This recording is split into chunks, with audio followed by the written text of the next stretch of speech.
तो बच्चों अगला टॉपिक हमारा है त्रुटियों के प्रकार। इससे पहले आपने पढ़ा है त्रुटि किसे कहते हैं, यथार्थता क्या है, परिशुद्धता है।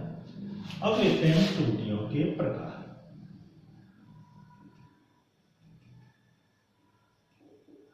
Type of error. एरर कितने टाइप्स के पढ़ते हो आप? 3 टाइप की। एक तो होती है क्रमबद्ध त्रुटि, आकस्मिक यादृच्छिक, इसको आकस्मिक भी बोलते हैं, और एक होती है ग्रॉस एरर। कौन सी एरर? ग्रॉस।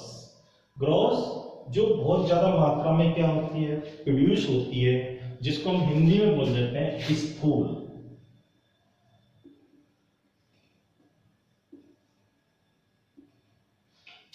क्रमबद्ध त्रुटि वे त्रुटि जिनका आपको कारण ज्ञात है, वे त्रुटि जिनका कारण ज्ञात है, तब भी जो त्रुटि उत्पन्न होती है वो कौन सी है? क्रमबद्ध। इस कारण इन त्रुटियों को हम क्या कर सकते हैं? दूर कर सकते हैं। वे त्रुटि जिनका हमको कारण ज्ञात नहीं है, कारण कैसा है? अज्ञात है। अज्ञात है तो त्रुटियों को दूर नहीं कर सकते, लेकिन इन त्रुटियों को हम क्या कर सकते हैं? कम कर सकते हैं।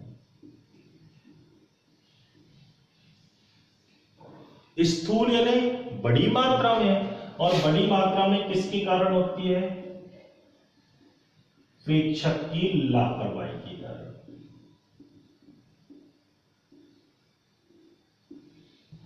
जो प्रैक्टिकल कर रहा है, जो काम कर रहा है, उसकी लापरवाही के कारण कौन सी उत्पन्न होती है? तो पहला वर्ष आपको दे रखा है क्रमबद्ध, कि क्रमबद्ध त्रुटि कहते इसे। क्रमबद्ध त्रुटि आपको बोल दिया वे त्रुटि जिनका मेरे को कारण ज्ञात है, जिसमें हम सबसे पहले पढ़ेंगे यंत्रों के कारण त्रुटि, यानी यंत्रगत त्रुटि।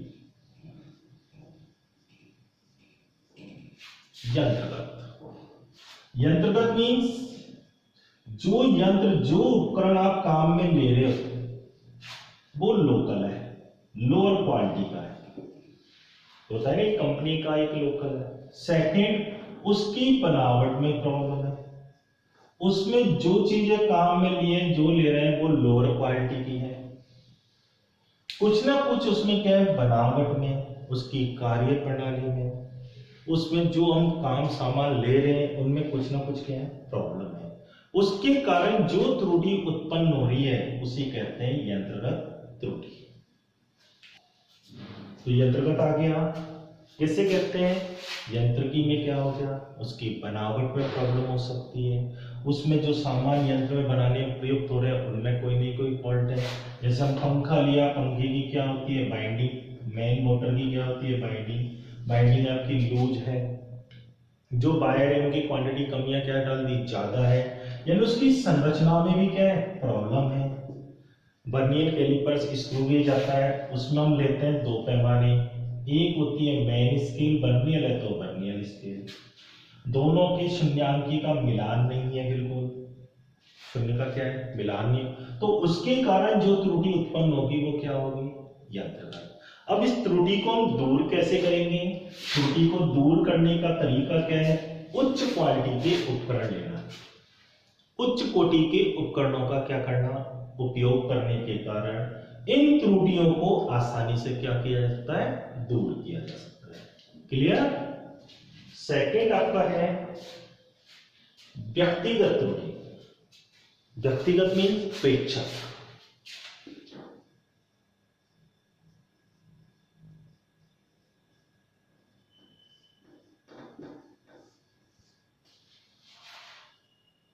जो प्रेक्षक है उसके कारण जो त्रुटि उत्पन्न हो रही है उसे क्या कहते हैं? व्यक्तिगत। कैसे उत्पन्न हुई? मान लो किसी व्यक्ति को थर्मामीटर से टेम्परेचर को मेजर करना है, और उसको टेम्परेचर मेजर करने का सही तरीका पता नहीं है कि कैसे मेजर करें। वो बॉडी के किसी भी पार्ट के टच करके मेजर कर लेगा, क्योंकि उसको पता ही नहीं है कि टेम्परेचर। हो सकता है जो हम आर्म बोलते हैं, आर्मपिट यानी कांख, उसमें लगा के कर ले। लेकिन सही तरीका से क्या है, माउथ के अंदर, कहां, टंग के जस्ट नीचे। तो उसने बॉडी के टच किया, टेम्परेचर लगाएगा, कांख में टच करेंगे टेम्परेचर लगाएगा, माउथ में जीभ के नीचे लगाएंगे टेम्परेचर लगाएगा। तो सही कौन सा है, जीभ के नीचे। तो जब अज्ञान है व्यक्ति के कारण, प्रेक्षक को उसको प्रैक्टिकल करना आता ही नहीं है, बताया नहीं गया, तो वो करेगा कैसे। तो जो त्रुटि उत्पन्न होती है उसे क्या कहते हैं, व्यक्ति। तीसरी जो इसकी त्रुटि है उसका नाम दे दिया हमने नियत त्रुटि। नियत यानी फिक्स। कोई भी प्रेक्षक है, प्रेक्षक कोई भी मेजरमेंट कर रहा है, कोई भी मापन कर रहा है, और उस मापन में एक त्रुटि बार बार दोहराई जाए, नियत त्रुटि कहते हैं। सेम एरर, सेम त्रुटि बार बार दोहराई जा रही है, मापन किया, हर बार मापन सेम आ रहा है, यानी निश्चित त्रुटि बार बार दोहराई जाती है, तो उसे कहते हैं नियत त्रुटि। क्या कहते हैं। तीसरी आपकी है पूर्णतष्टा।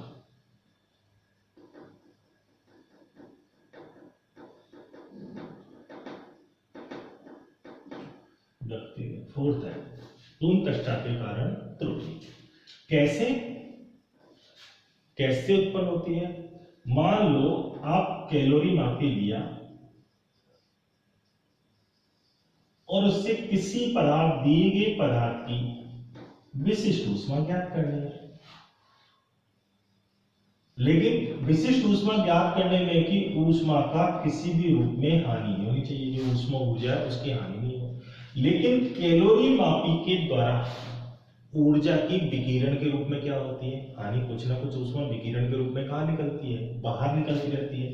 तो जो एक्चुअल रीडिंग आएगी वो मेजरमेंट रीडिंग के क्या है, डिफरेंट है। जो एक्चुअल है वो मेजरमेंट की क्या आएगी, कुछ ना कुछ क्या आएगा, डिफरेंट।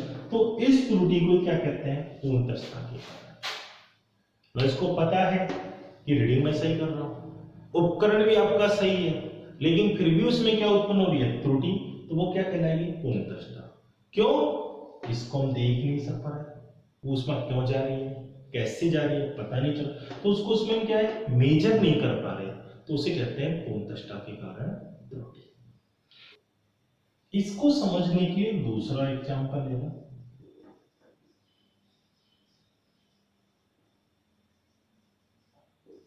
आपने सिंपल पेंडुलम लिया, उस सिंपल पेंडुलम का एक प्रयोग कर रहे हो आवर्तकाल ज्ञात करने का।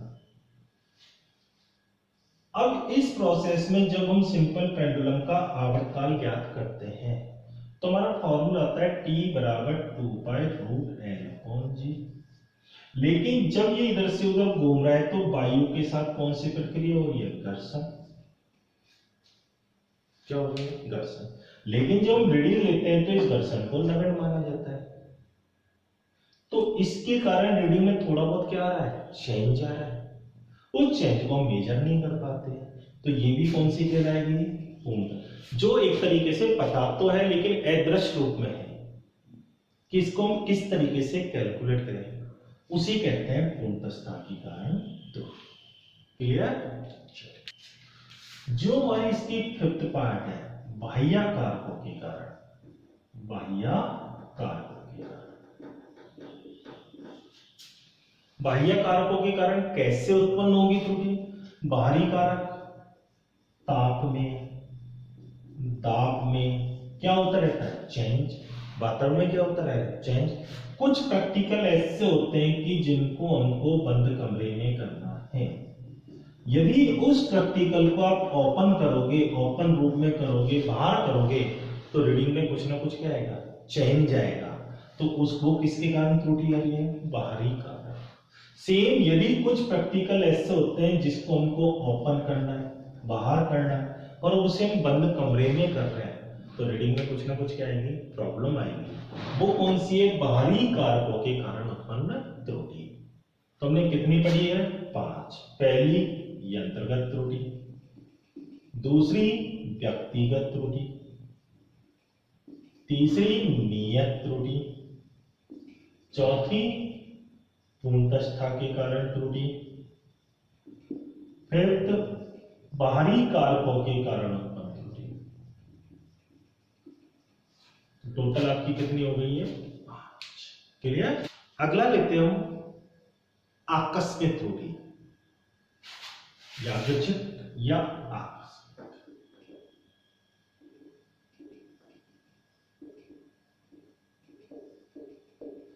आकस्मिक मीन्स अचानक। वे त्रुटि जो अचानक उत्पन्न हो रही है, यानी वे त्रुटि जिनका हमको कारण ही ज्ञात नहीं है और पता नहीं कब उत्पन्न होगी, उन्हें क्या कहते हैं? आकस्मिक त्रुटि। अब इनका पता नहीं है, यानी इनका कारण मेरे को पता नहीं है। जब कारण ही पता नहीं है तो इनको दूर कैसे करूं? जब मेरे को कारण ही पता नहीं है तो इनको दूर कैसे किया जाए? तो इनको दूर करने का तरीका ही क्या है कि जो आप प्रेक्षण ले रहे हो, जो आप रीडिंग ले रहे हो, वो बार बार कीजिए। जितनी बार प्रेक्षण लोगे ये त्रुटि उतनी तेजी से क्या होती है? कम। तभी आपने देखा है कि हम फिजिक्स के प्रैक्टिकल करें चाहे केमिस्ट्री के प्रैक्टिकल करें, कितनी मिनिमम रीडिंग लेते हैं? 5-6 रीडिंग लेते हैं। फिर उसका क्या निकालते हैं? हम एवरेज निकाल लेते हैं। उसका क्या निकाल लेते हैं? एवरेज। तो त्रुटि कितने गुना कम होगी? 5 गुना या 6 गुना। जितनी बार रीडिंग लोगे उतनी गुना तेजी के साथ क्या होती है? त्रुटि कम होती है। तो इस त्रुटि को कम करने का तरीका क्या है कि प्रेक्षण को बार बार लो। जितनी बार प्रेक्षण लोगे त्रुटि उतनी तेजी से क्या होगी? कम। 100 बार लोगे तो त्रुटि 100 गुना क्या होगी? कम। 50 बार लोगे तो त्रुटि 50 गुना क्या होगी? कम। 10 बार लोगे तो त्रुटि 10 गुना क्या हो जाएगी? कम। तो ये कौन सी आपकी यादृच्छिक त्रुटि। थर्ड है आपकी स्थूल, जिसे हमने ग्रॉस बोला। चलो एक और बता देते हैं, इसको बोलते हैं सकल। स्थूल त्रुटि, ग्रॉस एरर या सकल त्रुटि। ये आपको मैंने बोला किसके कारण होती है? प्रेक्षक की लापरवाही।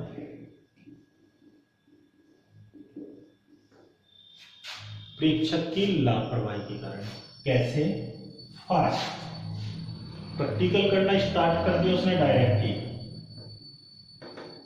उपकरण को समंजित किए बिना क्या ले लेता है वो? डायरेक्ट ही पाठ्य। देखा नहीं, लिखना चालू, प्रैक्टिकल करना चालू। सेकंड, गलत तरीके से क्या लेना? पाठ्य।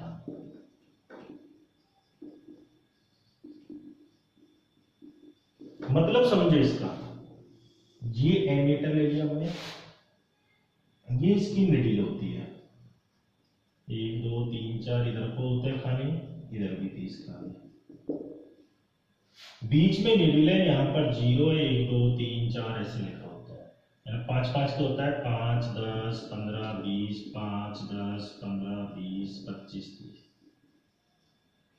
क्लियर? जब हम प्रैक्टिकल कर रहे हैं,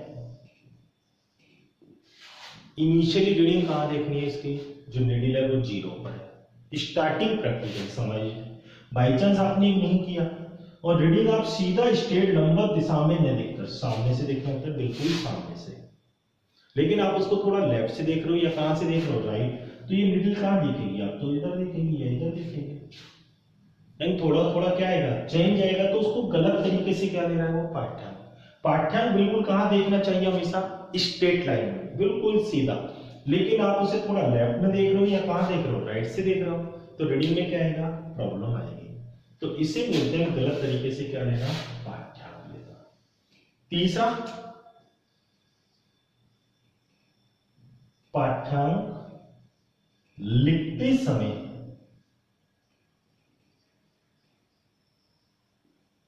गलती करना। निकाला कुछ, लिखा कुछ। फोर्थ, कैलकुलेशन करते समय, गणना करते समय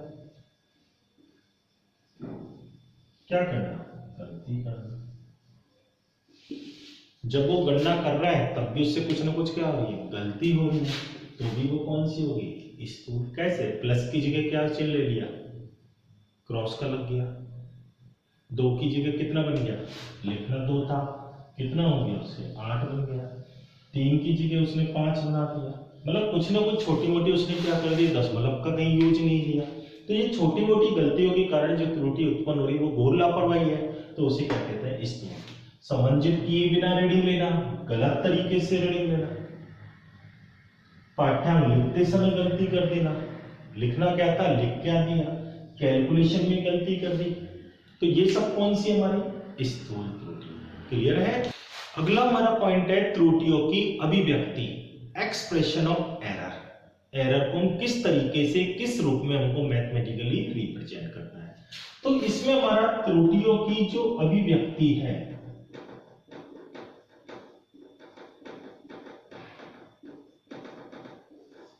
ये हम 3 प्रकार से ले लेते हैं। एक हम लेते हैं परम त्रुटि, जिसका हम दूसरा नाम देते हैं निरपेक्ष त्रुटि, एब्सोल्यूट एरर। क्या बोलते हैं इसको, एब्सोल्यूट एरर, परम त्रुटि या निरपेक्ष।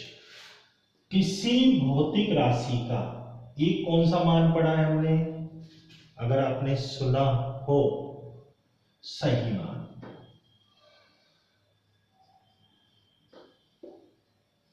एक कौन सा पढ़ा था हमने, मापित मान,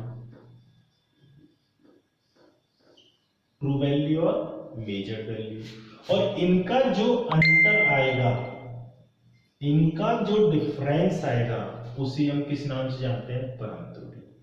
किसी भौतिक राशि के सही मान, जिसे हम बोलते हैं वास्तविक मान, स्टैंडर्ड वैल्यू, ट्रू वैल्यू और मापित मान के अंतर को परम त्रुटि के नाम से जाना जाता है। क्लियर है। चलिए सॉल्व करते हैं एक एग्जांपल लेके। मान लो एक भौतिक राशि P है, जिससे आपने मेजर्ड मान निकाले A1, A2, A3, A4, बहुत सारे निकाले, लास्ट में ले दिया AN। ये सब कौन से मान है, ये मापित। सबका मैंने औसत निकाला, ये औसत A बार लिख दो, चाहे आप A मीन लिख दो या A एवरेज भी लिख दो। कैसे निकालोगे, सबको आपस में क्या करोगे, जोड़ दोगे और उतने का ही क्या देना है, भाग। 4 है तो 4 का भाग देना है, 10 रीडिंग लिए तो 10 का भाग देना है, 100 लिए तो 100 का कर दो। तो जो ये एवरेज मान आ रहा है, ये जो औसत मान आ रहा है, इस औसत मान को ही बोलते हैं सही मान या वास्तविक मान। तो वास्तविक मान को एक तरीके से क्या बोलते हैं, जितने भी मापित मान आए उनके औसत को, मापित मानों के औसत को ही सही मान के नाम से जाना जाता है। क्लियर। चलिए अब आपने मापित मान आ गया, मापित मान से आपने क्या निकाल लिया, सही मान। अब लेते हैं परम त्रुटि। क्या निकालते हैं, पहले मापित मान में परम त्रुटि, del A1 A bar minus A1, del A2 A bar minus A2, del A3 A bar minus A3, dot dot dot करते चलो और लास्ट में क्या लिख दोगे, A बार माइनस AN। पहले मापित मान की परम त्रुटि, दूसरे मापित मान की परम त्रुटि, तीसरे की, चौथे की, लास्ट की। फिर निकालते हैं औसत परम त्रुटि, औसत परम त्रुटि या माध्य परम त्रुटि लिख दो इसे, माध्य परम त्रुटि। कैसे निकालोगे माध्य परम, माध्य निकालना है, माध्य के लिए वापिस क्या लगा दिया, बार लगा दिया। जितनी भी त्रुटि आई है उन सब त्रुटियों को वापिस आपस में क्या करना है, जोड़ना है और वापिस n का ही क्या करोगे, डिवाइड। लेकिन ये जो परम त्रुटि आई है वो आपकी पॉजिटिव भी हो सकती है, वो आपकी नेगेटिव। परम त्रुटि पॉजिटिव भी हो सकती है और नेगेटिव, लेकिन औसत परम त्रुटि ऑलवेज कैसी होगी, पॉजिटिव। ऑलवेज कैसी होगी है, पॉजिटिव, कभी भी नेगेटिव नहीं। इसलिए हम इनका क्या कर देते हैं, जो भी आपकी परम त्रुटि आई है सबका लीजिए मॉड। क्या लोगे सबका मॉड। मॉड में क्या होगा कि जो माइनस की वैल्यू है वो किस में कन्वर्ट हो जाती है, प्लस में। तो ये आपकी क्या आ गई, माध्य परम त्रुटि। इसके बाद हम निकालते हैं आपेक्षिक त्रुटि, रिलेटिव एरर, सापेक्ष त्रुटि, फ्रैक्शनल एरर, यानी इसका एक और नाम होता है भिन्नात्मक त्रुटि, माध्य परम त्रुटि और माध्यमान के अनुपात को, माध्य परम त्रुटि तथा माध्यमान के अनुपात को हम क्या कहते हैं, भिन्नात्मक त्रुटि। और लास्ट हमारी एक चलेगी प्रतिशत त्रुटि। कौन सी आएगी, प्रतिशत त्रुटि। जो आपकी भिन्नात्मक त्रुटि आई है उसको किससे मल्टीप्लाई कर दो, 100 से। जो भिन्नात्मक त्रुटि आई है जब इसको किससे मल्टीप्लाई कर दोगे, 100 से, तो आपको क्या मिलेगी, प्रतिशत त्रुटि। क्या मिल जाएगी, प्रतिशत त्रुटि। क्लियर है। तो परम त्रुटि आपको आएगी समझ में। वास्तविक मान और मापित मान के अंतर को परम त्रुटि के नाम से जानते हैं। प्रत्येक की निकाले। औसत परम त्रुटि, जितनी भी परम त्रुटि आई है सबका औसत निकाल लो, तो औसत परम त्रुटि। सापेक्ष त्रुटि, औसत परम त्रुटि तथा माध्यमान के अनुपात को, आपेक्षित, सापेक्षित या भिन्नात्मक। और जो भिन्नात्मक त्रुटि आई है उसको 100 से गुणा कर लो, कौन सी आ जाएगी, प्रतिशत त्रुटि। क्लियर।